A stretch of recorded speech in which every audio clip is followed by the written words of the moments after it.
Welcome back to Inherited Dawn, a One Piece podcast. We are your crew, breaking down the greatest story ever told, chapter by chapter. Today, we're on chapter 55, Jungle Blood. And what a title, because we go from a fight that's almost a gag to one of the most tense standoffs we've seen yet, one that puts everything Sanji stands for on the line. It's a complete reversal.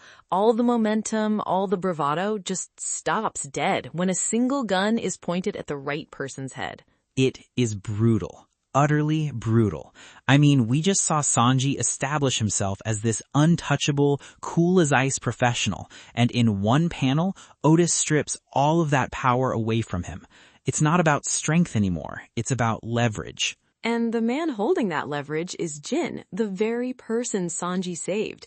The one who was crying with gratitude just a few chapters ago now has a pistol leveled at Chef Zeff. The whole dynamic of this arc just flipped on a dime. Flipped on a dime and then landed on a landmine. The emotional whiplash is insane. If you think that betrayal cuts deep, you should probably subscribe to the pod.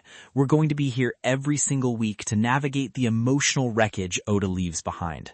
A very apt description. And for those of you who want to support the show and get access to our bonus episodes, where we discuss things like character designs and SBS corners, you can check out our Patreon. You said it.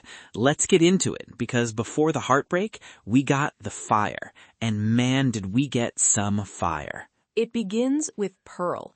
After taking a hit from Luffy and getting his first ever bloody nose, he completely loses his composure. And when we say loses his composure, we mean he goes absolutely berserk. This is the guy whose whole deal is invincibility. He's built his entire identity around this pristine record of never being injured. He calls himself the Iron Wall, and one little nosebleed just shatters the entire facade. It's pathetic, but it's also so revealing.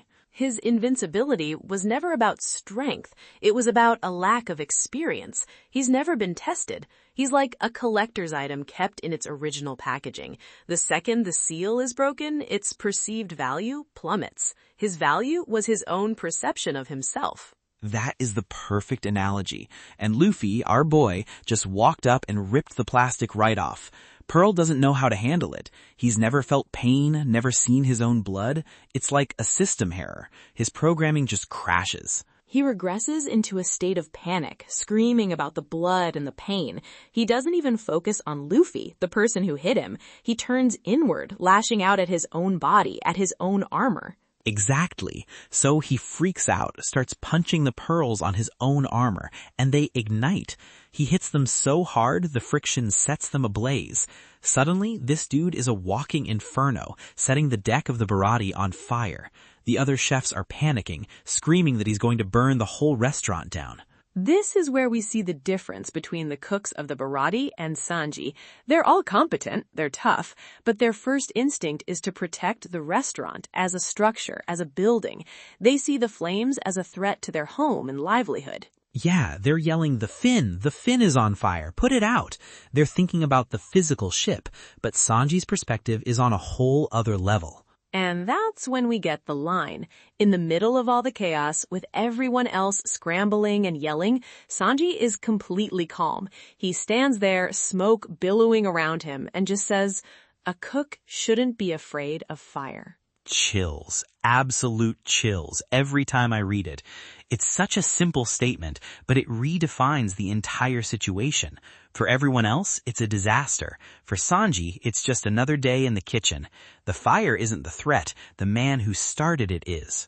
It's a declaration of mastery. Fire is a tool, one of the most fundamental tools in his craft. To fear it would be like a swordsman fearing the sharpness of his own blade. It's unthinkable. It shows that his identity as a cook is so deeply ingrained that it informs his every action, even in the middle of a life or death battle. It's just so damn cool. He's not just talking the talk. He then leaps directly over the wall of flames Pearl created. No hesitation. He uses the railing of the floating platform to launch himself in a perfect arc over the inferno. He lands on the other side, ready to fight, while everyone else is still reeling from the heat. The other cooks are just staring, mouths agape, completely stunned by his fearlessness. It's one of the coldest entrances in the series so far. He's not just a fighter, he's a professional. And the fire, that's his element. He's telling everyone, you're fighting in my world now. Welcome to my kitchen. It also tells you everything about his priorities. The other chefs see the restaurant burning, a financial and emotional disaster. Sanji sees an obstacle in his kitchen that needs to be dealt with. Pearl isn't just an invader, he's a messy variable making a mess of his workspace, and he needs to be cleaned up. So the fight starts, and it's not even a fight, it's a takedown. It's an absolute clinic. Sanji is just leagues above this guy. Pearl is flailing around with his flaming shields, shouting about his fire pearls, and Sanji is just effortlessly dodging and weaving. Pearl is all brute force and theatrics. His movements are wide and clumsy. He's relying on the fire to intimidate and create distance. Sanji is precision and speed. His movements are tight, economical, and devastatingly effective. And it's all kicks. He's landing hit after hit, just dismantling Pearl piece by piece. And he says it plain as day. A chef's hands are his tools. They're for cooking. They are too important to risk in a fight. This is the core of his philosophy, stated out loud for the first time. We saw him get mad at Full Body for wasting food. We saw him feed a starving enemy in Gin. Now we see how that reverence for his craft translates into his fighting style. This isn't just a choice, it's a sacred vow. That's it. It's not a gimmick. It's not just, oh, the guy who kicks. It's a deeply held principle that dictates how he lives and how he fights. He built an entire martial art around protecting the tools of his trade. That is dedication on a level we haven't seen from anyone but Zoro. And even then, it's different. Zoro's swords are his life, but they're for fighting. Sanji's hands are his life, so he can't use them for fighting. It also implies an incredible amount of discipline, to commit to never using your hands, even in a life or death situation, and to become so overwhelmingly strong with just your feet. That takes years of single-minded focus. It suggests a backstory of immense hardship and training, likely under Zeff's tutelage. You have to think Zeff drilled that into him. You want to be a cook on my ship? Then you live by the cook's code. And Sanji took it to the absolute extreme. He's not just strong, he's a master of his own code. And Pearl can't handle it. He's getting trashed. His invincible armor is getting dented, and his fire is doing nothing. He's getting more and more frantic. He's a child having a tantrum because his favorite toy broke, the toy being his own ego. He starts screaming, "How can you damage my invincible body?" He genuinely cannot comprehend it. His entire worldview is crumbling with every kick Sanji lands. Meanwhile, you've got Don Krieg watching all this from his galleon. He's sitting there looking completely unimpressed. He sees his so-called top commander, one of the pillars of his fleet, getting styled on by a cook, and he is not having it. Not to help his man, though. That's the crucial detail. He's not angry that Pearl is losing. He's annoyed that the fight is becoming destructive and threatening his potential prize, the Baratie. Right, he's not protecting Pearl, he's protecting the ship. He sees the fire, he sees the fight dragging on, and he just decides to end it. So he grabs one of those big spiky knobs, I think it's from his armor or the ship's railing or something, and just hurls it right at them. He's aiming to take out both Sanji and Pearl to stop the chaos. It's a completely indiscriminate attack. It shows how little he values his own crew members. They are just tools to be used and discarded. Pearl has failed to perform his function, so he's now disposable, just like the grunts he gassed in the first chapter of the arc. It's the ultimate pragmatism. This situation is messy. The simplest solution is to eliminate all variables. No loyalty, no honor, just cold, brutal efficiency.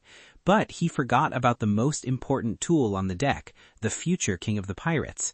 Luffy sees this thing flying through the air. And he does not hesitate. He's been standing on the side just watching this whole thing unfold, probably itching for a fight. This is the first real direct threat he's seen since the fight started.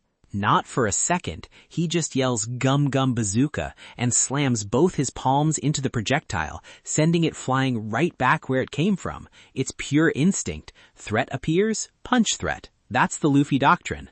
But it doesn't go back at Krieg. The angle is off. He wasn't aiming, he was just defending.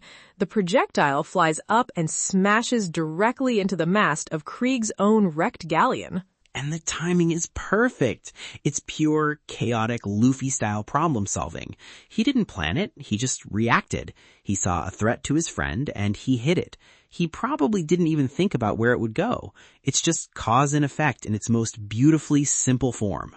And the consequence of that action is the entire mast cracking, groaning, and then just collapsing right down onto the deck of the Baratie's fin. The sound design in my head for this moment is just immense. The splintering wood, the tearing sails, the final deafening crash. And who is standing right underneath it? Who is so caught up in his own tantrum that he doesn't even notice the skyscraper of wood falling on top of him? Pearl, the invincible man. Taken out by his own captain's friendly fire, deflected by the rubber boy who gave him his first nosebleed. The beautiful, chaotic irony of it is just, it's perfect. That's how you deal with a gag character. You don't give him a serious, drawn-out defeat. You let the world's absurdity take him out. It robs him of any dignity. It's a classic case of a villain's own plan backfiring spectacularly. Krieg tried to violently end the fight, and in doing so, he ended it in the most embarrassing way possible for his own crew. He essentially defeated his own commander through incompetence and a lack of foresight. And Luffy just stands there like, problem solved. He probably doesn't even realize the chain of events he just set off. He just saw a spiky ball and hit it really hard. That's our captain. He simplifies the world down to what needs to be punched. He's the ultimate narrative shortcut, and I love him for it. And with that, Pearl is unconscious, buried under a pile of wreckage. The fire's still burning, but the immediate threat is gone. There's this moment where you think, okay, one down. Now it's just Krieg. Sanji's proven his point about his fighting style. Luffy's proven his utility as a chaotic force for good. Yeah, there's a pause, a beat. The dust is settling. You feel like we're about to move on to the main event. Sanji's proven his point, Luffy's cleared the board, the stage is set for Sanji and Luffy versus Don Krieg. And then Oda pulls the rug out from under us completely. He lets us have that moment of triumph for about half a page. The mood just plummets. It drops like a stone in the ocean. Because while everyone was focused on the flashy fight with the man on fire, something much quieter and much more sinister was happening in the background. While all eyes were on Pearl's pyrotechnics and Luffy's bazooka, Jin moved. He used the chaos as cover. Oda doesn't even show us him doing it. We just see the result. And he didn't go for Sanji. He didn't go for Luffy. He went for the one person on that ship that Sanji would do anything to protect.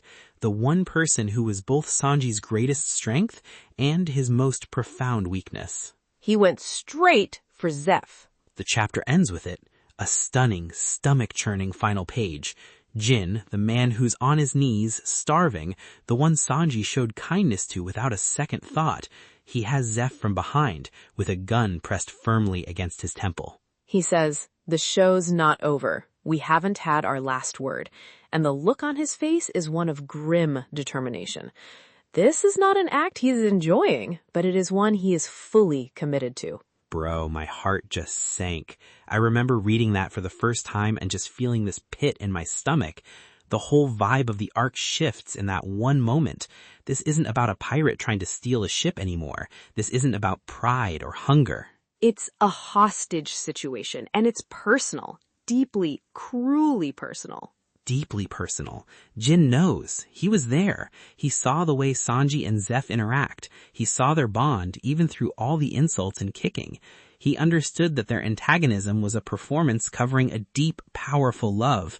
He identified the single biggest weakness Sanji has, and he is exploiting it without mercy. It's a chillingly effective move, because how does Sanji fight back now? Any sudden move, any kick, and Zeff is gone. He's completely neutralized. His greatest strength, his fighting ability, has been rendered totally useless. And it's Jin. That's what makes it so much worse. It's not Krieg doing this. It's not some random goon. It's the one person in that crew who should have had Sanji's back. The one person who understands what it's like to be saved by this place, to be shown mercy when you expected none. We saw him cry over a hot meal, and now he's using the life of Sanji's father figure as a bargaining chip. It feels like such a profound violation. But we saw this coming, didn't we? Oda laid the groundwork perfectly. Jin's loyalty was always split. He was grateful to Sanji, but he serves Don Krieg. He told Sanji himself that he couldn't betray his captain. I think he said something like, "Compared to the great Don Krieg's generosity, your kindness is nothing." We wanted to believe he was just saying that. I know, but you hope, right? You hope that the act of kindness, that human connection, would be stronger than the loyalty to a monster like Krieg. You hope that Sanji's compassion would change him. But it wasn't, at least not yet. He's choosing his duty over his gratitude. This puts Jin in a fascinating, tragic position.